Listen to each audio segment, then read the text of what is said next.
Story 1. I was desperately into a soap opera called Passions from age 10 to 13. I couldn't run home from the bus fast enough. That show had a tight grip on my preteen soul, especially the week surrounding the birth of little Ethan. When Teresa was going into labor and tried to kill Gwen because of preeclampsia, I had never seen such drama. I had not experienced such suspense and anxious dread since Kenan and Kel. As a young adult, I found Passions online and tried to rewatch. I cringed through 2 to 3 episodes before rolling my eyes and wondering what younger me was thinking. To be honest, I would probably love to binge watch it nowadays. I've come full circle and can appreciate the cringe.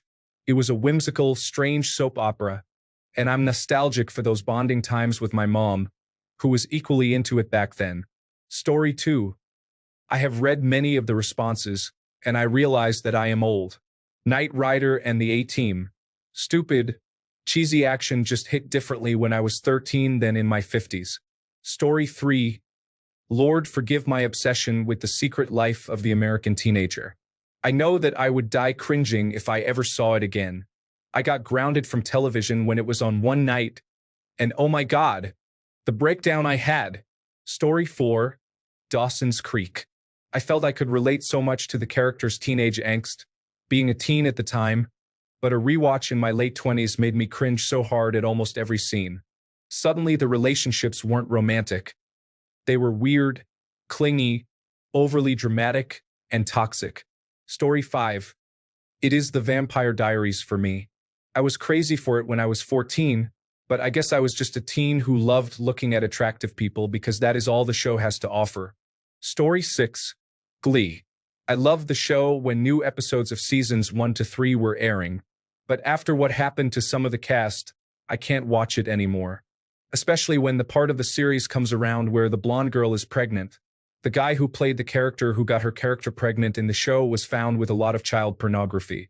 After learning that, you begin to notice how he looks at the female actors who are playing teenagers. He was living out a personal fantasy while acting in that show, and that's just beyond demented. For what happened, one male actor died from a drug overdose. One female actor died from drowning, basically in front of her 6-year-old son, after falling off a boat while they were just out spending a day together.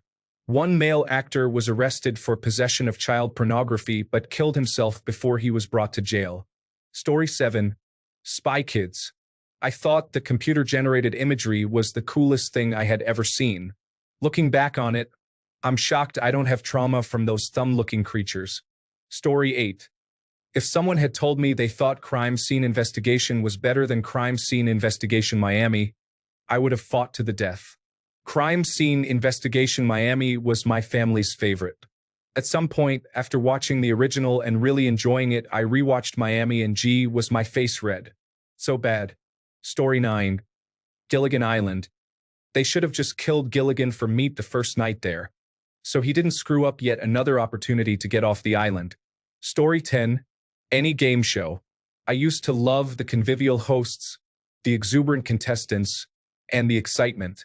Now, to me, the hosts are obnoxious, the contestants are the worst kind of plastic fakes, and the games are just trying way too hard. I miss Bob Barker, Richard Dawson, and the yodeling mountain climber. Story 11. I loved Family Guy as a middle school and high school student. I can't really stand it now and kind of cringe when I see some parts that I know I used to die laughing at when I was 13. Story 12. The Suits. I thought it's the best charismatic cool show ever made. Now, 10 years later, I cringe watching it. The hustle culture, the fake masculinity, everything. Story 13. Dukes of Hazzard, Knight Rider, MacGyver, Airwolf, A-Team, Magnum P.I., Miami Vice. These were the shows of my childhood. Now, they're all really just, well, silly.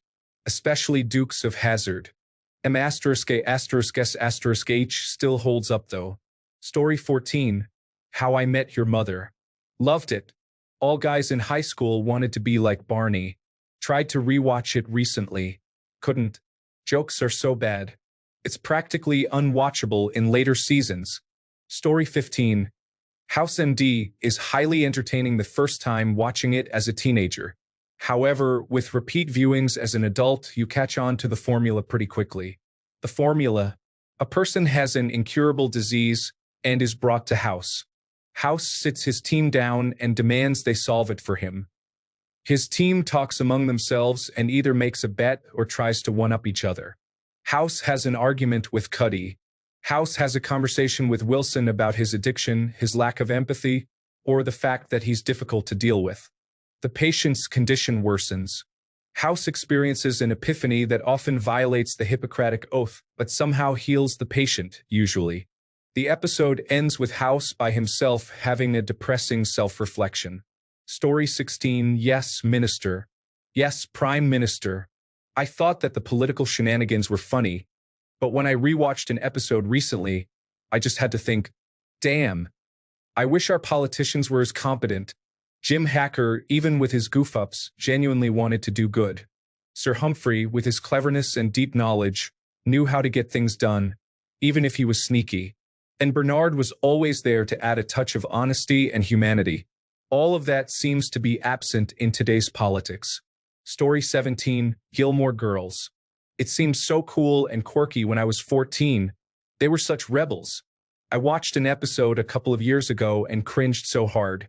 Found myself understanding and siding with Emily all the way. Story 18, Sex and the City. The older I get, every rewatch highlights how much of a garbage human Carrie is. Every episode demonstrates how terrible of a friend she is. Story 19, any show with a laugh track, I don't know when it happened, but a switch flipped and I can't stand a show that has a laugh track. I know some people who act pretentious about shows with laugh tracks, but it is just like nails on a chalkboard to me, and I can't watch certain shows that I used to love. Story 20, Big Bang Theory. The amount of disgusting things said by Howard to Penny is unreal, and it's all played off like nothing. How is she even friends with someone that disgusting? The fact that he keeps trying it over and over again and even puts a camera under her skirt while it was streaming live is vile. If I were friends with someone like that, they'd soon be out of my life. Story 21. I loved Smallville when I was 14 or 15. I decided to rewatch it on Hulu once I realized it was available, and while I enjoyed the nostalgia factor, I was surprised by just how much of a teen drama it actually was. Story 22, Viva La Bam. Looking back, I don't know why his parents put up with that.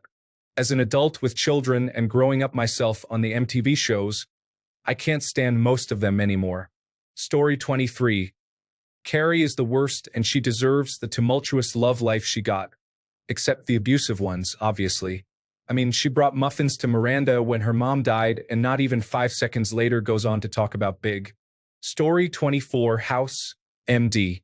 I thought House was a complicated, interesting character and, at age 12, thought the morality stuff was intriguing and edgy. Also, that season where it goes into House's musicianship and appreciation for the arts made me think there was a growth arc. Now, I think it's just a ridiculous show about a jerk abusing everyone around him. Story 25. There was a show in the 80s or 90s called Perfect Strangers. I don't remember what it was about besides it being two cousins, but I remembered liking it. I found it on some free episodes site when I was in my 30s. I couldn't even make it past the theme song intro. Story 26. The Vampire Diaries. As an adult, it's so cringe, and I keep forgetting who Silas is and why he was even a character. True Blood is the only way. The main character has boundaries, can stand up for herself, and knows what she wants. Unlike whiny woe-is-me Elena. You all are sleeping on True Blood. But it's fine, it is what it is. I also thought it was super cringe, but at least it's not a bunch of high schoolers who are the protagonists. But I get it, these shows are naturally cringy. Story 27. I used to love it, but I tried rewatching it because I heard there was a movie, and I really struggled to get past the first few episodes. Story 28. 2.5 Men. Charlie was funny, but everyone else was annoying. I could still watch despite the annoyances, but looking back, that was such a bad show. What a waste. Story 29. Little House on the Prairie. Creepy as hell. How on earth did this show market itself to kids, especially girls? Mask-wearing attackers. Kids dying in a snowstorm leaving school. Woman and baby dying in a house fire. Story 30. BBC Sherlock. I was blown away by the high budget, the cool special effects, and the movie-length episodes. But it's a bad show written by not smart people. Story 31. The Secret Life of the American Teenager starring Shailene Woodley. It is like if you took Switched at Birth and Twilight and made them marry each other. Also, just really bad messages about what it is like to have a child young and have unprotected sex. That kind of thing is not a love triangle soap opera. Story 32. I can tolerate it for a while, but the laugh track and the repetitive episode formula of Donna doing something either foolish or not, and then getting upset at Eric for reacting. That gets old fast. Story 33. Judge Judy. When I was a tween, I thought it was funny. Now that I'm older, I realize how nasty she is. She puts people down when there's no reason to. She's nothing but a bully. Story 34. I think just about anything that was airing on the Disney Channel when I still watched it. It was all the same garbage plot. But, oh, it can't be because of this stupid random twist. Story 35. Boy Meets World used to be my favorite show. I just rewatched it and I found Corey and Topanga's relationship to be insufferable and Sean to be whiny and self-centered. Angela was so two-dimensional that she felt like a token person of color cast member for the show. All the ideas around sex, relationships, and life in general were insane. Story 36. Sabrina the Teenage Witch. I still love the idea of the show, especially her outfits and the humor, but I tried rewatching as an adult and I could barely get through it. Apparently, it was a huge ratings hit when it first aired, but watching the last couple of seasons, it seems like the viewership and budget really decreased over time. Like they had the cast move back into Sabrina's childhood home, likely to save money on the sets. Story 37. Beast Wars. I loved Transformers growing up, and when I was younger, I thought the show was a good twist on it. I tried watching it later in life and could not get past the third episode due to the bad dialogue and poor computer-generated imagery. Story 38. I remember liking Mad TV a lot back in the 1990s and 2000s. In hindsight, the most memorable character, Ms. Swan, is just a woman strutting around in yellowface and acting out crude stereotypes. Story 39. Sex and the City. I was never a huge fan of Carrie. As I've gotten older, I've realized what a terrible person she is. Justice for Aiden. And expecting Charlotte to lend her money for her apartment is so much more infuriating as an adult. It's not Charlotte's fault you spent all your money on shoes and have nothing to show for it. Story 40. I went back and watched an episode of Kenan and Kel recently, and it was just not funny at all, not even a little bit. It used to be my favorite show. Story 41. Boy Meets World seriously messed up my perception of what a healthy relationship looks like. I still love the show and think it's funny, but a lot of the ideals of the main romance reinforce super unhealthy behavior. Story 42. The $6 Million Man. I caught a rerun on some obscure cable channel and I settled in for some nostalgia from my youth. Oh dear, this has not aged well. So I could only get through 10 minutes of it before changing channels. Conversely, the cult puppet show Thunderbirds is still great 60 years later and still looks futuristic. And still very enjoyable.